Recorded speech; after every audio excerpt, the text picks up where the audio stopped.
I believe that the answer to most of our questions about extraterrestrial visitors lies in the ancient records of the Sumerians. The Sumerian civilization emerged in what is now Iraq about 6,000 years ago. They provided the basis for every great culture that followed them, starting with the Babylonians and Assyrians and on, up to our own modern society. Every aspect of civilization that we consider essential had its first in Sumer. Writing and mathematics, the wheel, the kiln, brickmaking, high-rise buildings, kingship, codes of law, astronomy, and much, much more.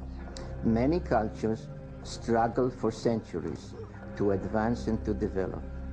But the Sumerian civilization appeared almost overnight as if planted there. The Sumerians had detailed knowledge of the solar system thousands of years before modern astronomy. How could they have known? Most amazing was the Sumerian knowledge of astronomy. They knew of all the planets we know of today, described them in texts, and even depicted them correctly by location and size.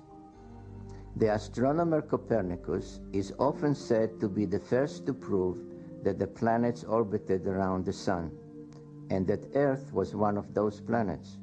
That was in 1543.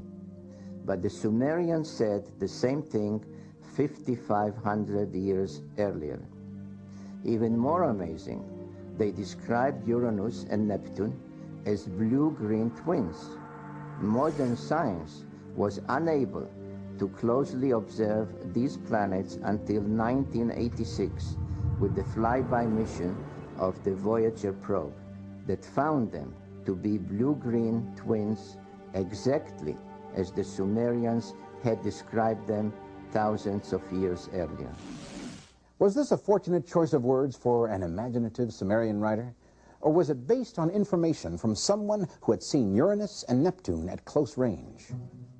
And does this mean we found the first UFO 6,000 years in the past? The Sumerian texts, such as this one, explicitly state that all their advanced knowledge came from those whom they called Anunnaki, literally meaning those who from heaven to earth came. But where did these visitors come from? Did the Sumerians leave any clues to the origin of the Anunnaki? Ancient Sumerian writings describe a planet orbiting the sun on an oblique to the others, and of such a long orbit that it only makes one complete circuit every 3,600 of our years. They call this world Nibiru, and it was from that world that the Anunnaki came.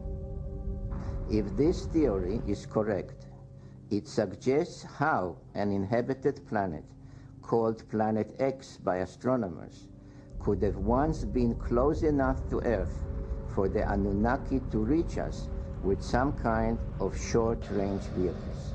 Does this explain how alien explorers might have come to Earth in spaceships not too different from those we have today? And if there is a planet such as the Sumerian texts describe, has it not passed by Earth time and time again? My study of history shows several time periods during which mankind